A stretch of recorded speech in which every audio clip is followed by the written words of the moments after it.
Eh, Muy buenos días con todos. Vamos a empezar, ¿ya? Vamos a empezar con la clase. Como les decía, hablemos de las patologías del sistema nervioso central. Son varias, pero vamos a recalcar o hablar de las más frecuentes y de las más conocidas y los aspectos generales, ¿no? Porque hablar de cada patología es un mundo, ¿no? O sea, es bastante información, ¿sí? Pero vamos a rescatar lo más importante de cada una de ellas. A ver, las patologías del sistema nervioso central se van a clasificar en dos grandes grupos, ¿sí? A ver, vamos a hablar de patologías que afectan la médula espinal, ¿sí? Y también vamos a hablar de patologías que afectan el cerebro. Si afectan la médula espinal se llama mielopatía y si afecta el cerebro se llama encefalopatía, ¿ok? Patologías del encéfalo, patologías de la médula espinal, mielopatía. ¿Ok? Esa es la terminología. ¿Ok? Entonces, hay dos grandes grupos, mielopatía y encefalopatía. Entonces, empecemos a, a estudiar cada una de ellas, los aspectos generales. Una de ellas es la llamada encefalitis. Todo lo que termina en itis significa inflamación. ¿Ok? La encefalitis es una inflamación del cerebro. Normalmente es causada por una sustancia extraña o por una infección viral. ¿Ok? Entonces vemos ahí que es una inflamación principalmente se podría decir del encéfalo, porque sabemos que el encéfalo comprende el cerebro, el cerebelo y el tronco encefálico. Entonces, puede darse en cualquiera de estas tres estructuras. ¿Ok? Ahora, dice que es por una causa extraña o por o una infección viral. Principalmente, muchachos, una de las formas de inflamar el encéfalo es a través de las meninges, porque a través de las meninges circulan, ya te he dicho ya cuál es el papel que cumplen las meninges, pero por ahí también pueden entrar microorganismos, ¿no? Y es por eso que en las meninges hay células de defensa.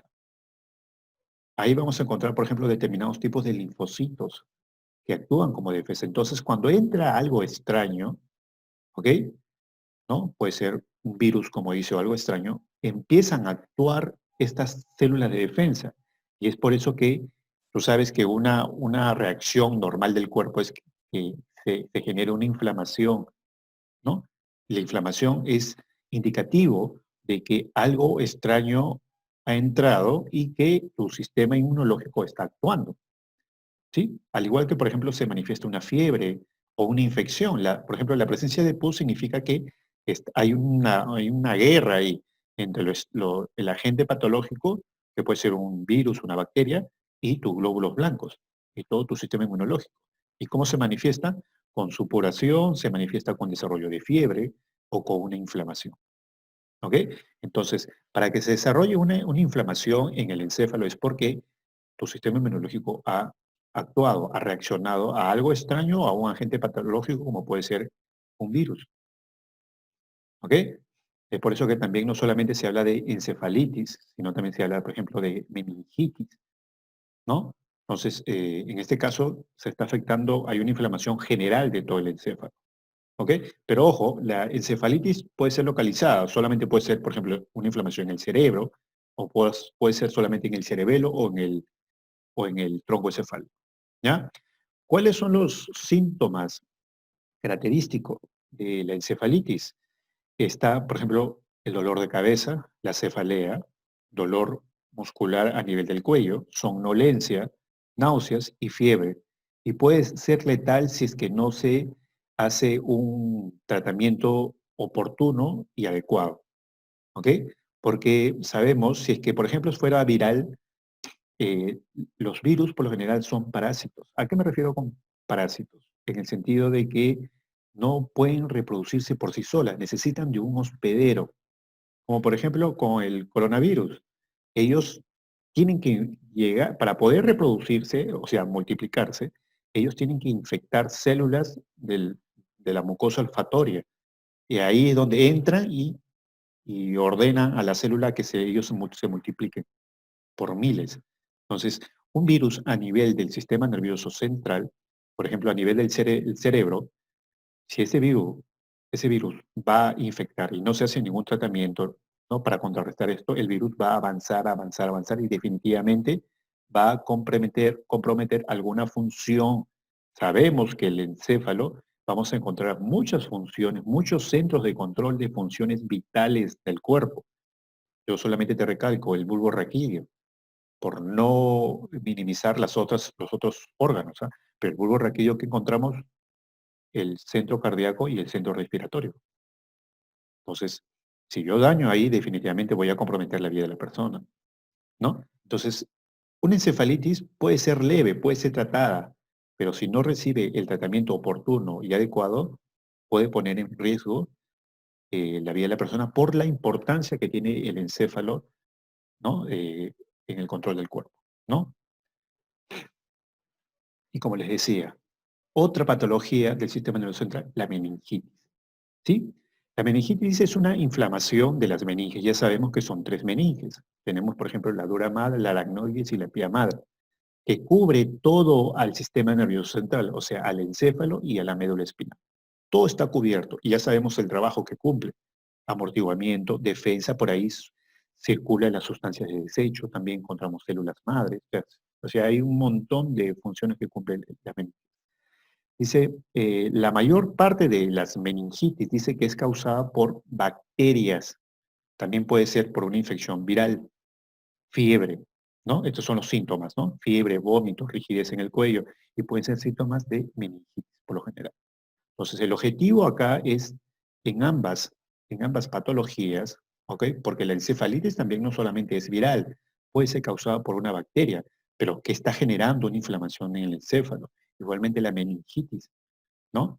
Acá se ha inflamado las meninges. ¿Por qué? Por un agente patógeno en la mayoría de los casos. ¿Ok? El objetivo del neurólogo que ve esto es determinar cuál es el microorganismo que está generando esto y en base a eso usar la medicación adecuada, ¿no? Profesor, ¿cómo yo puedo determinar si es, si es causado por virus o una bacteria? Te hacen un análisis de sangre, ¿ok? Y analizan tus glóbulos blancos. Y ya, no sé si con ustedes hice glóbulos blancos, creo, no recuerdo, creo que de repente lo vamos a ver más adelante. Los glóbulos blancos se caracterizan por ser específicos. ¿A qué me refiero? Que hay glóbulos blancos para bacterias, hay glóbulos blancos para virus, hay glóbulos blancos para parásitos, o sea, son específicos. Entonces, cuando tú haces un análisis de la sangre, ¿sí? Y ves que un determinado, porque son varios, son 5 tipos de glóbulos blancos, y ves que uno de los, por ejemplo, ves que uno de los glóbulos blancos que le gusta actuar sobre bacterias está incrementado, es muy probable que esta meningitis o esta encefalitis es causado por una bacteria.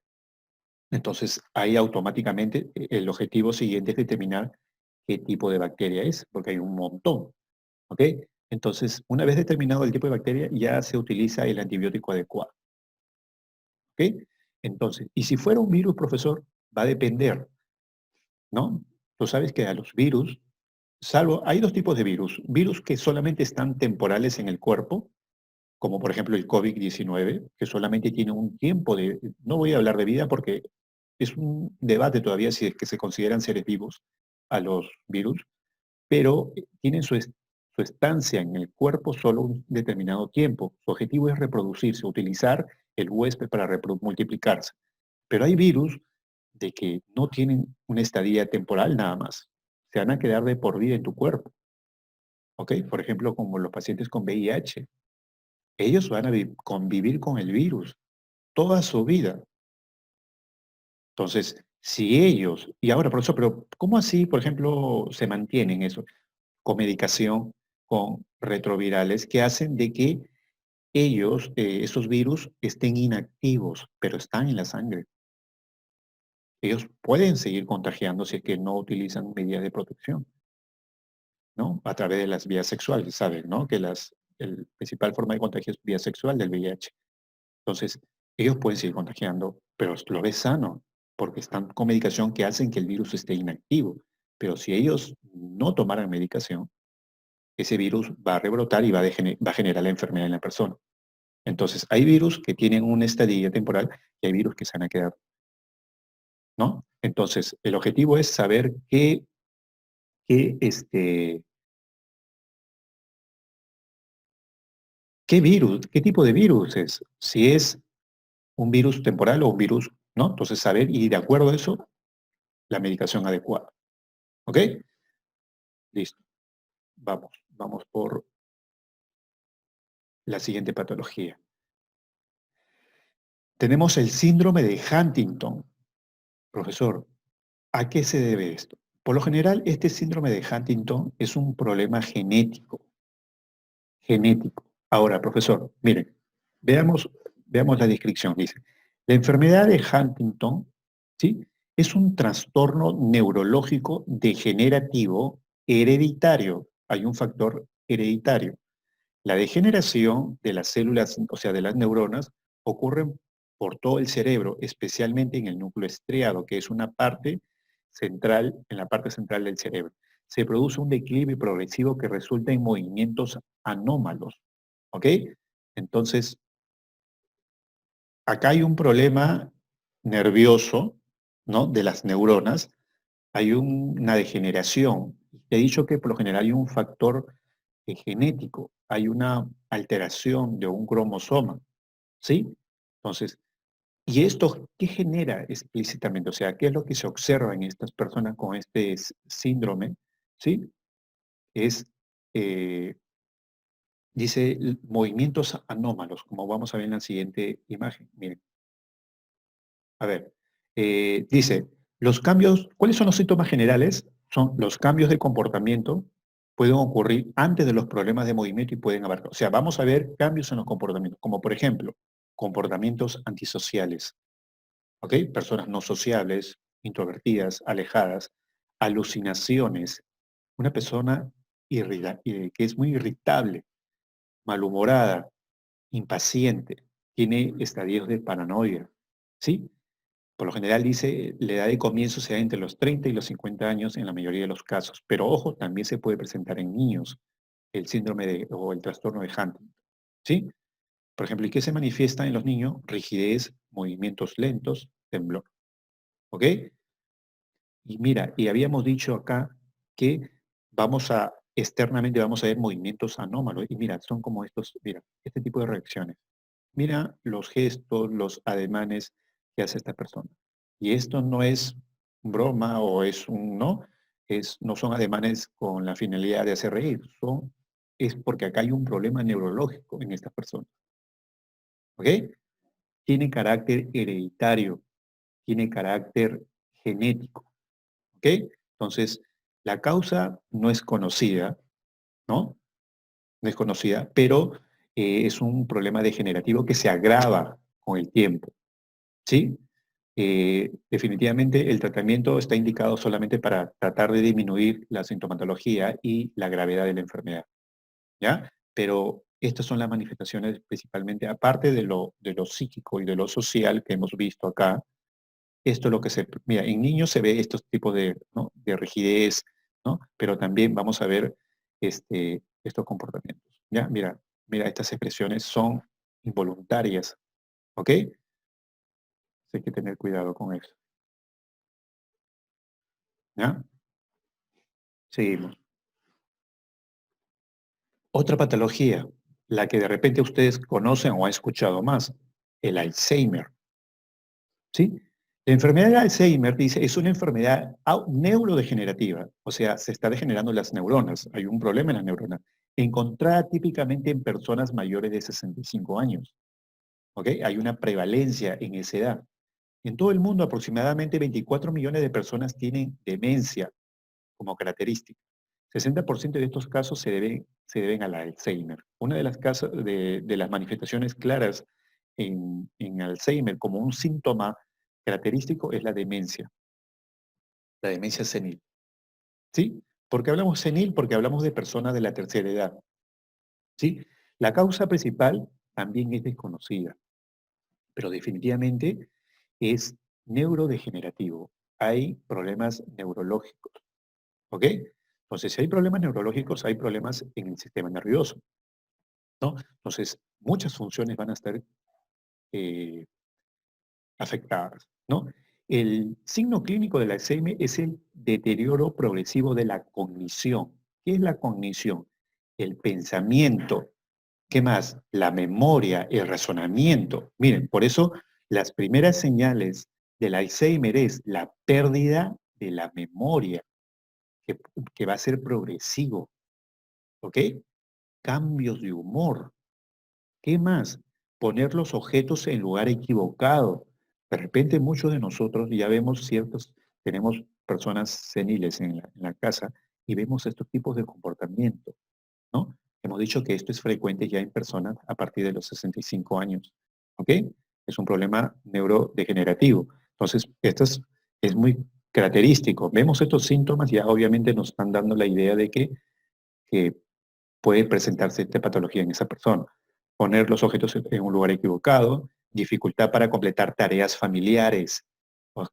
O sea, van a tener impedimentos, ¿no? De capacidad de solucionar problemas, confusión en los tiempos y los lugares, ¿no? Entonces, a veces piensan estar en un lugar y están en otro, ¿no? O piensan, por ejemplo, que están a cierta hora y eso, o sea, están desfasados tanto en el tiempo y en el espacio.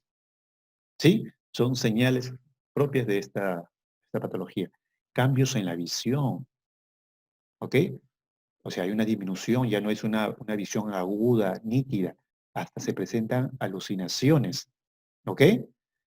También hay dificultades para comunicarse, pérdida del juicio, del razonamiento y también hay un aislamiento social. Estas personas se vuelven hurañas, unas personas aisladas, ¿no? Entonces, son características, muchachos. Estos son los síntomas, se puede decir, más eh, frecuentes, ¿no?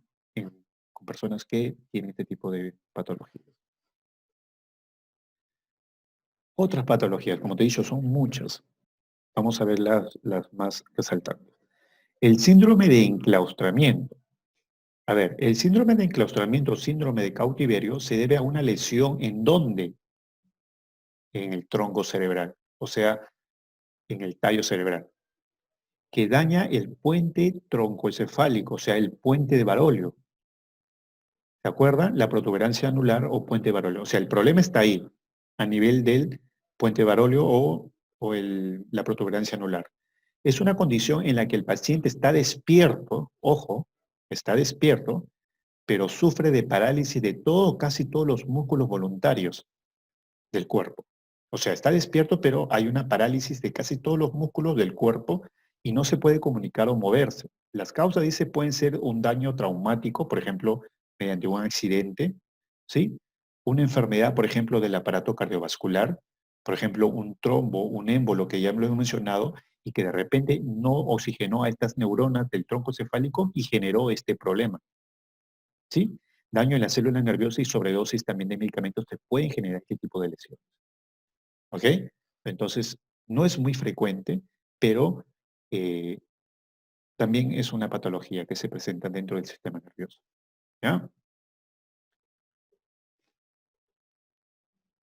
El síndrome de Tourette. A ver, usted habrá visto a muchas personas con muchos tics nerviosos, ¿sí o no? ¿Sí? Y esto desde acá. Y esto se agrava. Mire, el síndrome de Tourette es un trastorno neurológico hereditario, ¿ok? El inicio de la enfermedad puede presentarse durante la infancia y se caracteriza por tics físicos y verbales. La causa exacta del síndrome de Tourette, dice, fuera de los factores genéticos, es desconocida. Miren, esto de acá es un tic físico y ahorita lo vamos a ver. Miren, y vamos a ver un montón acá. Suelen presentarse tics motores de la cabeza. El parpadeo es con frecuencia el primer síntoma a aparecer. Han visto que el párpado se comienza a mover de manera involuntaria. Eso puede ser por muchos factores. Puede ser estrés, pero ya cuando se hace patológico, o sea, muy frecuente en estas personas, ¿sí? Hay muchas personas que ven que cierran el ojo así de manera involuntaria. Esos son tics, ¿sí? Y esto obviamente se tiene que descartar si es un problema o tiene este síndrome de Tourette, ¿ok? Dice, son los primeros síntomas de aparecer, dice, son los tics motores en la cabeza a nivel del párpado. Algunos pacientes dicen tienen tics motores complejos, por ejemplo, hacer sentadillas complejas. Sentadillas, ¿no? Entonces son comportamientos anómalos. La localización y la intensidad de los tics motores se modifica en general al pasar el tiempo. Claro, ¿no? Empezó en el párpado y luego ya va presentándose en otras zonas. Hay tics, no solamente hay tics motores, sino también tics vocales, variedad de vocalizaciones, chasquidos, tosederas, gruñidos y palabras incomprensibles. Van a encontrar muchas personas que comienzan a hacer sonidos que no vienen sin ninguna explicación. ¿Ok? Entonces, hay tics motores y tics vocales. Una minoría de los pacientes presenta copro- coprolalia, dice, es decir, obscenidades y utilizar otro tipo de lenguaje que lo hace intolerable para la familia y los conocidos. Claro, ciertos comportamientos, ciertos comportamientos que son obscenos, ¿no? Que ojo, que no lo hace con ninguna mala intención, sino que son manifestaciones debido a que hay un problema, ¿ya? No se asocia, por lo general, vamos a encontrar niños que de repente de manera inconsciente hacen ciertas obscenidades, pero no es que lo hayan pensado, sino que lo hacen de manera involuntaria, ¿sí? Justamente porque tienen este tipo de patología, ¿ya? También dice puede haber coprolalia mental, pensamientos interrumpidos por obscenidades. Bueno, son ciertas características que ¿no? Que se presentan. Es un síndrome muy complejo. Lo único que podemos rescatar es que no tiene una causa desconocida, pero eh, esta persona no solamente tiene tics motores, como por ejemplo el parpadeo, miran estas muecas que hacen, ¿sí? Sino que también hay tics vocales, ¿no? Ahí le agregas, por ejemplo, comienzan a decir palabras incoherentes, ciertos sonidos, y definitivamente yo conozco a una persona, un familiar, que tiene, no es un familiar mío, sino por medio de un familiar he conocido a una persona con este síndrome de Tourette. Y definitivamente eh, esto de acá es notorio, ¿no? En cada momento siempre vas a encontrar a esta persona estos tipos de tics, ¿no? Tics motores principalmente comienzan a hacer movimientos descoordinados, gestos, muecas, ¿ok? Y también empiezan a hacer sonidos, ciertos comportamientos que rompen esquemas, ¿no? Y eso generalmente preocupa, pues, ¿no? En un entorno familiar, ¿no? Porque te rompe el esquema, a veces empieza a hacer ciertos comportamientos y actitudes que no permite, pues, por eso dice bien claro acá, ¿no? Hace intolerable tanto para la familia como a las personas que lo rodean, ¿no? Pero ojo, muchos de estos comportamientos son involuntarios, no es preconcebido, ¿ok? Eso quiero que entiendan.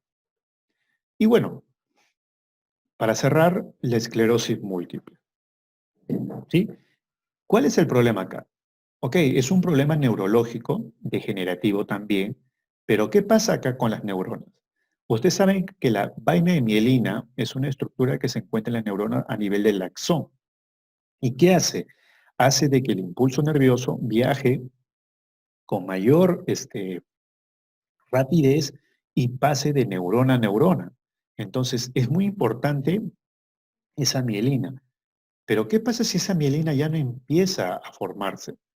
Entonces, la información nerviosa no va a pasar de neurona y así no va a llegar al sistema nervioso central. Entonces, esto va a traer problemas, dice. Es una enfermedad mielinizante inflamatoria y crónica que resulta en el daño de la mielina de las neuronas. ¿Cuáles son los síntomas de la esclerosis múltiple? Incluyen problemas visuales, sensoriales. ¿Por qué? Porque ya no captas los estímulos. Ok, yo puedo tener receptores sensoriales, pero ¿cómo lo proceso esa información? ¿Cómo lo interpreto? No va a poder llegar esa información al sistema nervioso central para procesarlo. Entonces, hay problemas. No voy a poder incluso detectar ciertos estímulos, por ejemplo, el frío, el calor, el dolor, porque hay un problema neurológico, hay un problema con mis neuronas. ¿Qué más puedo encontrar? Debilidad muscular y depresión. Mira, acá les he colocado un cuadro donde muestran los síntomas principales de la esclerosis múltiple. Por ejemplo, centrales, ¿no? Los síntomas centrales a nivel del sistema nervioso central, fatiga, deterioro, hay un deterioro cognitivo, depresión, ansiedad, humor inestable, ¿sí? Hay disfagia, ¿sí? A nivel de la garganta, visuales, nistagmo, neuritis, diplopia, son alteraciones visuales. A nivel de los músculos esqueléticos hay debilidad, hay espasmos, ¿no? También vamos a tener, por ejemplo, eh, alteraciones en la sensación, hay dolor o como también puede haber parestesia, hay una zona que vas a sentir adormecida, ciertas zonas del cuerpo, ¿no? También problemas intestinales, por ejemplo, puede haber diarrea, incontinencia, estreñimiento y también problemas urinarios. O sea, si te das cuenta, son muchas manifestaciones producto de esta esclerosis múltiple. No solamente es neurológico, sino que el problema neurológico, mira lo que genera, repercusiones en otros sistemas, ¿sí? Del cuerpo. Entonces, muchachos, espero que les haya quedado claro, perdón, la clase, ¿sí? Y definitivamente vamos a reforzar en una siguiente oportunidad.